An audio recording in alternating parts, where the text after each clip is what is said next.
A lot of you are looking for help, and a lot of people who want to help out there. Right now, we have Olivia from the American Red Cross on the phone with us. Good morning, Olivia. Thank you for joining us. What can you tell us right now about what the Red Cross is doing? Good morning. Thank you for inviting me to interview on the phone. Yesterday evening, our Disaster Services Chair, Chuck Tequa, went to the Temporary Operations Center at Bellamy United Methodist Church. Last night, we did not receive any requests for assistance, which is understandable in an emergency when things change so quickly.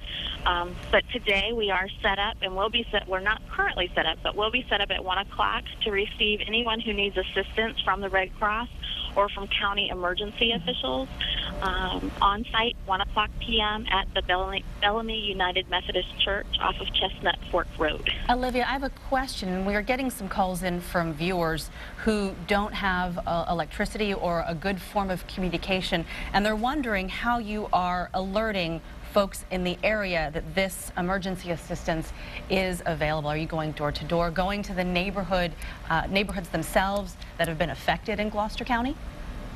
The Red Cross is not doing that, and I'm not really prepared to answer whether the county officials are doing that. I'm just not sure. I do know that all emergency response officials were notified by the emergency response team of the 1 o'clock p.m. meeting today at the church, and that assistance will be provided, and so I'm not sure how that's being more clearly communicated. All right, and Olivia, you mentioned that it wasn't strange or wasn't odd that you weren't seeing a lot of people asking for help overnight. When you see these type of situations, is it the shock? Is it people going in with family and friends, or like that woman we discussed, just don't want to leave the home? Why do you think that people aren't coming for help yet? I think it's a combination of the three, and also it's my understanding, I do believe that Page Middle School has in the past operated as the emergency center, and of course that was damaged last night. And so I do believe that it's a combination of all of those things.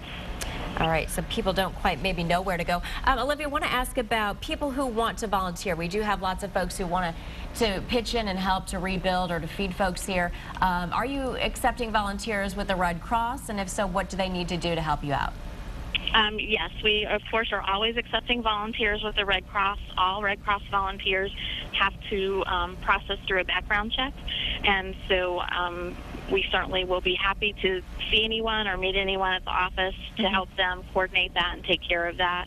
And then from a Red Cross perspective, we can always use assistance in multiple areas for volunteers. And then I'm sure that as we meet with emergency officials today, planning will be in place for volunteers and relief efforts.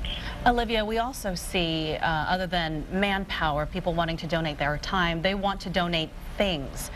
In like a disaster like this, what do you suggest people do? People in other parts of our viewing area where they didn't get damage and they really want to help, they can't necessarily give their time, but they want to give something. What do you tell those folks?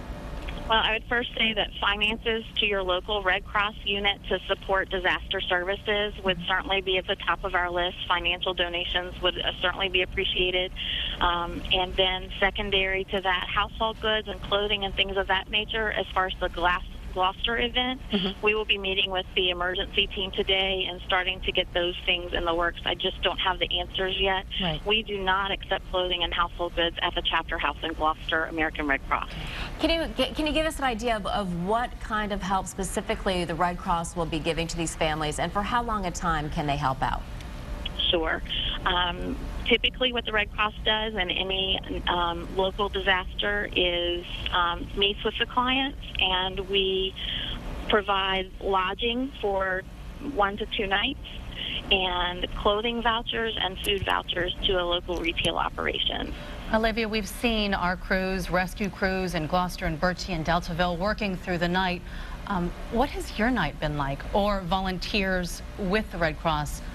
What stories have you seen? Who have you talked with? Well, honestly, I was in a part of the county where I had no power and I had no cell coverage for quite some time, and so I was really in the dark until I started getting texts and email, well, not emails, but texts from other individuals and phone calls. Last night when I was at Walmart, I heard several stories of, victims of the process, and encouraged them to come and see us today. At that point, the operations center had closed last night, but I received several phone calls throughout the night, and of course this morning have been up very early, responding to calls in response to the disaster. Yeah, we can only imagine that many folks out there are in the same situation that you were, with no cell phone coverage, no power. And it must be very hard for these people to know where to go, even if they do need to get some help. Right. Hopefully that somehow they can get this message out there. Again, you're set up at Bellamy United Methodist Church. For folks who want to reach beginning out, at 1 o'clock beginning today. at 1 o'clock this afternoon. As far as folks who do want to reach out, is there a number, Yes. a website, somewhere to get to you specifically, or to one of the other areas hard hit in our area? Sure. The number to the chapter house is 804-642-9478, and we receive messages on that, and our disaster services line is advertised on that. However, if someone needs assistance today, they won't be able to reach me at the chapter house unless they leave a message, and so you can follow the instructions on our phone prompt and call the disaster services cellular line, or I'll be willing to give my personal cell out, and that is 757-570-1481. I will answer any and all calls that come in. Okay. Well, and that shows the dedication there of Olivia and of the many volunteers we know that are helping with the Red Cross. Olivia Train, thank you so much for your time this morning, and good luck to you in your efforts to help so many in need this morning. Definitely a long Thank you. path I ahead. appreciate it. All right.